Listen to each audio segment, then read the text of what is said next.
Ok, bonjour et bienvenue sur notre chaîne. Aujourd'hui, dans cette vidéo, tu vas apprendre à calculer les primitives des fonctions.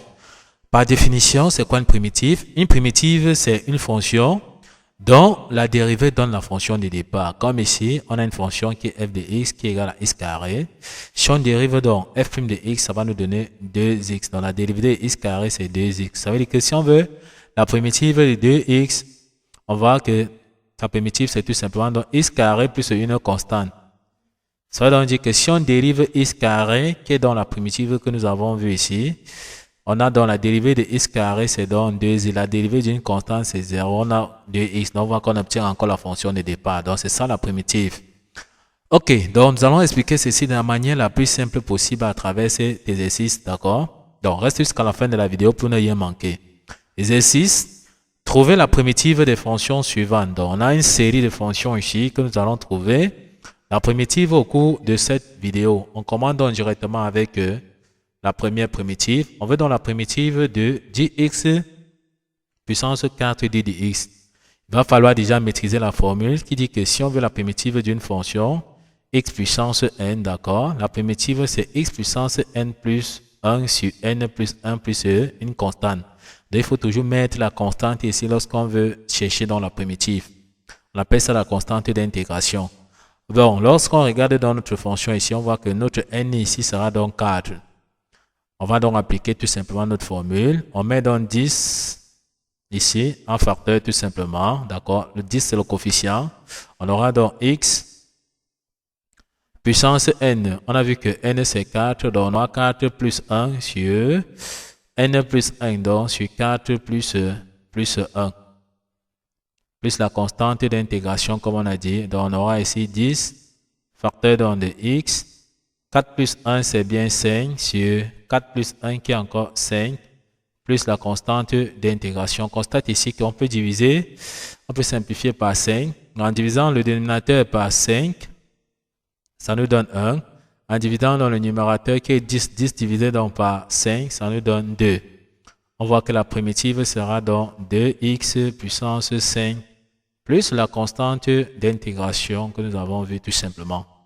Donc, ceci nous permet de comprendre que on a dans la primitive, si on veut vérifier si c'est juste, il suffit donc de dériver dans la primitive qu'on a obtenue ici. Si ça nous donne 10x puissance 4, ça veut dire tout simplement que c'est juste. Donc, si on prend donc 2x puissance 5 plus la constante d'intégration qu'on dérive, on aura donc 2 multiplié donc par 5. X puissance n, c'est-à-dire 5 moins 1, ça donne 4. Plus la constante, plus la dérivée de la constante, donc c'est tout simplement donc 0.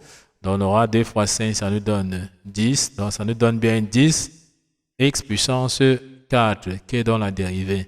On voit qu'en dérivant, ça nous a bien donné 10 x puissance 4. Donc ceci, c'est vraiment dans la primitive de cette fonction. Ok, on passe donc au prochain exemple. On veut dans la primitive de 4 sur x puissance 3. Ici, il faut connaître que si on veut dans la primitive de 1 sur x puissance n, sa primitive c'est moins 1, n moins 1, x puissance n moins 1 plus une constante d'intégration. On va donc repérer déjà notre n ici. On voit que notre fonction est déjà sur cette forme et son n ici c'est 3. On va encore mettre 4 en facteur tout simplement. Donc en mettant 4 en facteur, on aura moins 1 sur, comme on a dit, n. Notre n, nous avons bien vu que c'est 3. Donc, on aura 3 moins 1 d'après la formule. 3 moins 1, x puissance n moins 1. Donc, x puissance n qui est 3 moins 1. D'accord? Plus une constante. On n'a qu'à calculer ici. On a donc notre 4 qui est bien en facteur ici. On aura moins 1 sur 3 moins 1. Ça nous donne 2.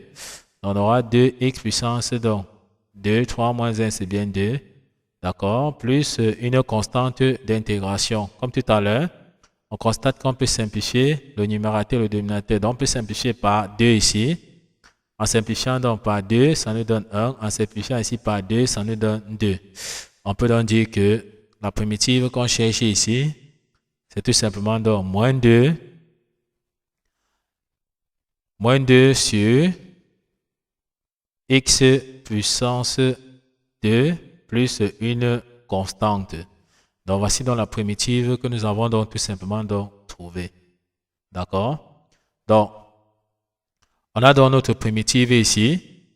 Et on sait que si on dérive dans notre primitive ici, on voit qu'on doit obtenir tout simplement dans la fonction de départ. Donc, c'est ça la notion de primitive.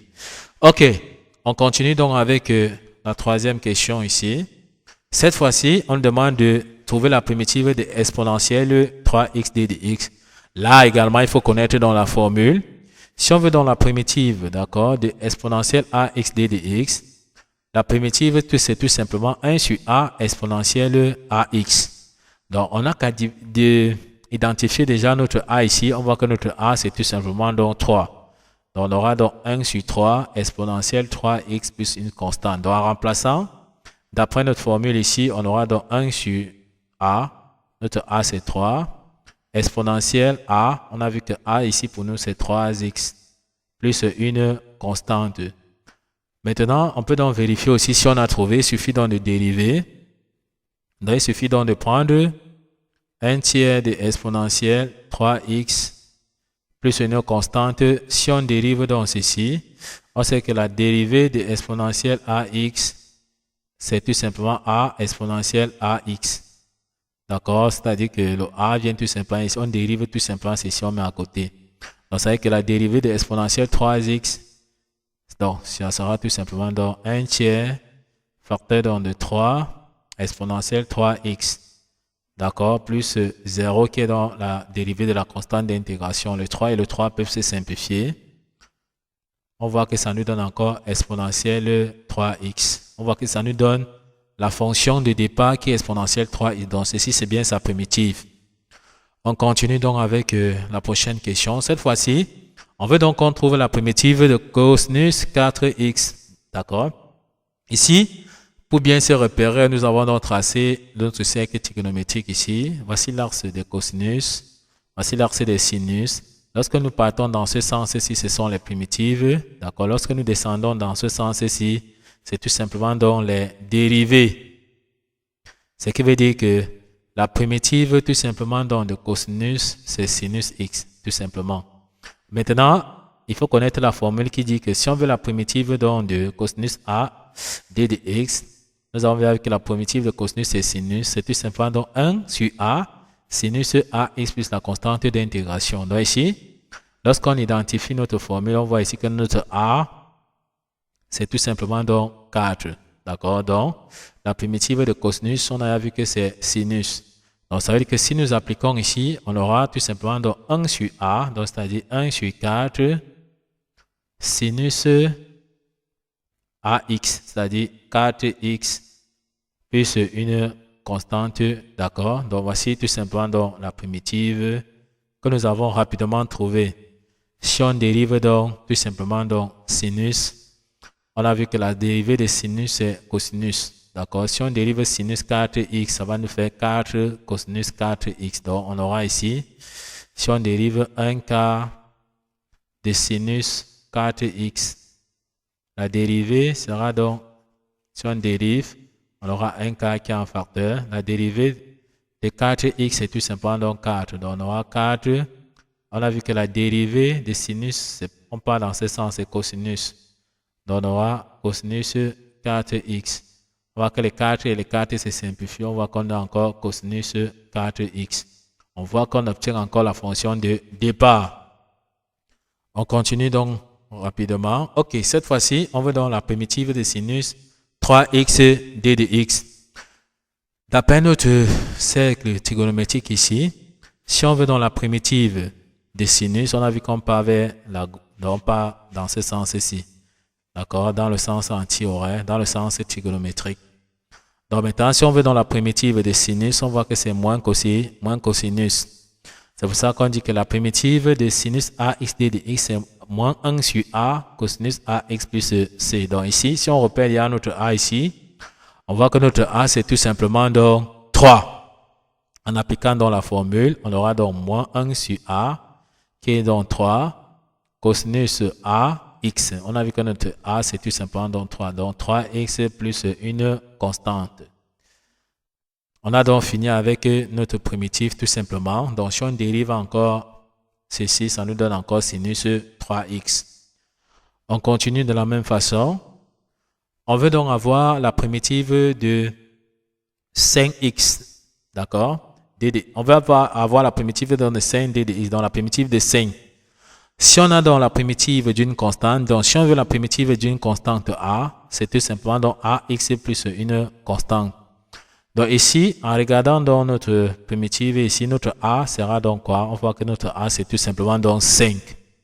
Donc on aura tout simplement donc 5x plus une constante en appliquant la formule. Donc ici, si on veut dans la primitive, ça sera tout simplement donc 5x plus une constante d'intégration.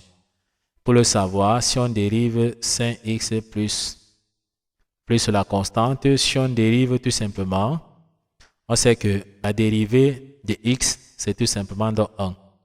Et la dérivée d'une constante, c'est 0. Donc on aura tout simplement donc 5 facteur de 1 plus 0. On voit que ça nous donne 5. On voit qu'on obtient la fonction de départ. Donc la dérivée d'une constante, la primitive d'une constante, c'est tout simplement donc ax.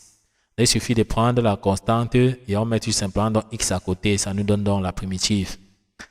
Ok, si c'est compris, on passe donc rapidement à l'autre fonction. Ici, on demande donc de calculer la primitive de 2x sur x carré plus 1. D'accord? Si on veut donc le style de primitive, si on voit que ça peut se mettre sur la forme u' sur u. Pourquoi? Parce que lorsque nous regardons le dénominateur ici, c'est x carré. Donc si nous prenons x carré plus 1 ici, si on dérive ceci, on voit que la dérivée de x carré c'est 2x. La dérivée de 1 c'est 0. On voit que ça nous donne 2x, qui correspond donc tout simplement à la fonction qui est numérateur. Donc ça nous permet de comprendre effectivement que nous sommes sur la forme u' sur u. La formule dit que si on veut dans la primitive de u' sur u, on dit que si on veut la primitive de u' sur u, ça sera tout simplement logarithme de u plus une constante. D'accord? Donc lorsque nous regardons ici, nous voyons bien que nous avons la forme u' sur u. D'accord? Donc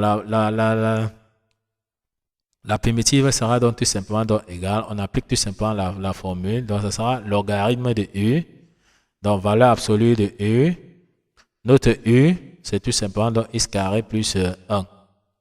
Donc on aura tout simplement x carré plus 1 plus une constante. Ça veut donc dire que si on dérive donc ceci, ça nous donne encore ça. D'accord? Ça nous donne encore la fonction de départ. Ça veut dire que si on dérive logarithme donc de x carré plus 1 plus une constante, si on dérive donc ceci, on sait que la dérivée de ln de x carré, il suffit de prendre x carré plus 1 qu'on dérive tout simplement et on fait sur x carré plus 1. On a vu que la dérivée d'une constante c'est 0. D'accord?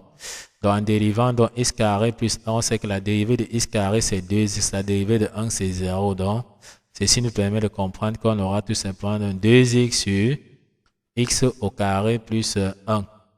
On voit bien que ça nous donne encore la fonction de départ. Donc c'est ça sa primitive. Ok, nous sommes donc arrivés au terme de cette vidéo. Ne manquez pas de vous abonner à la chaîne, de liker la vidéo, de partager la vidéo aux proches et amis et d'activer donc la cloche de notification pour ne plus manquer nos prochaines vidéos. Sur ce, à bientôt.